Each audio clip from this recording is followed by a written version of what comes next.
একেবারে ভোটের বঙ্গের নায়ার রাজ্যপাল আর.এন. রবি শপথ গ্রহণের আগেই নবান্ন লোকভবন সংঘাত একেবারে তুঙ্গে। দেখুন,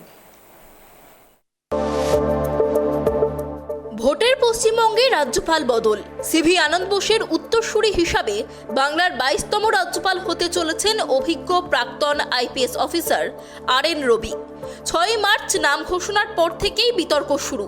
বাংলার প্রশাসনিক প্রধান এবং রাজভবনের মধ্যে দীর্ঘদিনের সংঘাত কি এবার নতুন মোড় নিতে চলেছে? বুধবারই কলকাতায় আর.এন. রবি। তিনি বিধানসভা ভোটের আগে পশ্চিমবঙ্গের রাজ্যপালের দায়িত্ব সামলাবেন। বাংলার নতুন রাজ্যপাল রবীন্দ্রনারায়ণ রবি 1976 ব্যাচের আইপিএস অফিসার, প্রাক্তন সহকারী জাতীয় নিরাপত্তা উপদেষ্টা, নাগাল্যান্ড, মেঘালয় ও তামিলনাড়ুর প্রাক্তন রাজ্যপাল। বৃহস্পতিবার সকাল 11:30 শপথ গ্রহণ লোকভবনে। শপথ পাঠ করাবেন কলকাতা হাইকোর্টের প্রধান বিচারপতি। নাগাল্যান্ড থেকে তামিলনাড়ু একাধিক রাজ্যের রাজ্যপাল হিসাবে দায়িত্ব সামলানোর অভিজ্ঞতা রয়েছে তার ঝুলিতে। তবে বাংলার মাটিতে তার লড়াইটা সহজ হবে না বলেই মনে করছে রাজনৈতিক মহল। কারণ রবি আসার আগেই শুরু বিতর্ক। মুখ্যমন্ত্রী মমতা বন্দ্যোপাধ্যায়ের স্পষ্ট অভিযোগ, যুক্তরাষ্ট্রীয় পরিকাঠামোকে বুড়ো আঙুল দেখিয়ে একক সিদ্ধান্তে এই নিয়োগ করেছে কেন্দ্র। তিনি আশঙ্কা প্রকাশ করেছেন নতুন রাজ্যপালও বিজেপির এজেন্ট হিসাবে কাজ করতে পারেন। দেখলেন তো এখানকার মাননীয় রাজ্যপাল প্রাক্তন আনন্দ বোসকে কিভাবে সরানো হলো। কেন সরানো হয়েছে আমি সব জানি, ভয় দেখিয়ে। রাজভবনটা বিজেপির পার্টি অফিস হবে, ওখান থেকে টাকা বিলি হবে। আর যাকে নিয়ে এসছেন তার বিরুদ্ধে আমি যেটা শুনেছি এখনো পর্যন্ত, তামিলনাড়ুতে যখন তিনি ছিলেন, সুপ্রিম কোর্টে অনেক কমেন্টস তাকে শুনতে হয়েছে।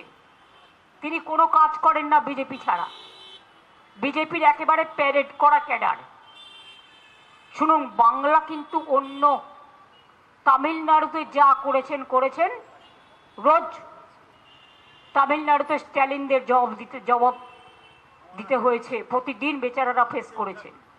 বাংলায় ভোটের 1 মাস আগে কেন চেঞ্জ করলেন? কাউকে টাইম কমপ্লিট করতে দিচ্ছেন না। যা করেছেন ধনকর তাই করেছিলেন। বিজেপির কি করেনি? তাকে এখান থেকে নিয়ে গেলেন ইলেকশন করার পরে উপরাষ্ট্রপতি, তারপরে নজরবন্দি, নোটবন্দির মতো ভোটবন্দি, নোটবন্দি, নজরবন্দি, গৃহবন্দি।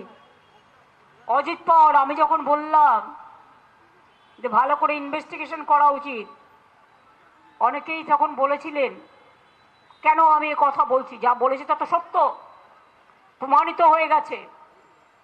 আনন্দবাবুকেও এখানে নিয়ে এসেছিলেন, তাকেও সরিয়ে দেওয়া হলো। কারণটা যদিও আমি জানি, কিন্তু আমি বলবো না। কিন্তু তাকে থ্রেট করা হয়েছে, এটুকু আমি বলবো। অনেকে তো চায় না রাজভবনটা বিজেপি পার্টি অফিস হোক, ওখানে বিজেপির টাকা ডিস্ট্রিবিউশন হোক, সবই তো করে এরা। নৈতিকতা মানে। রাজ্যপালের শপথ অনুষ্ঠানে মুখ্যমন্ত্রীর উপস্থিতি নিয়ে এখন লক্ষ টাকার প্রশ্ন ঘুরপাক খাচ্ছে রাজনৈতিক অলিন্দে। শপথ গ্রহণের পর নতুন রাজ্যপাল পশ্চিমবঙ্গের সামগ্রিক পরিস্থিতি, আইন শৃঙ্খলা এবং প্রশাসনিক ব্যবস্থার খোঁজ খবর নেবেন বলে জানা গেছে। রাজনৈতিক বিশ্লেষকদের মতে রাজ্যপালের দায়িত্ব গ্রহণের পরই কি আবার রাজভবন বনাম নবান্ন সংঘাত সপ্তমে চড়বে? এই প্রশ্নের উত্তর সময়ের অপেক্ষা। অভ্রদীপ দাসের রিপোর্ট, কেটিভি বাংলা।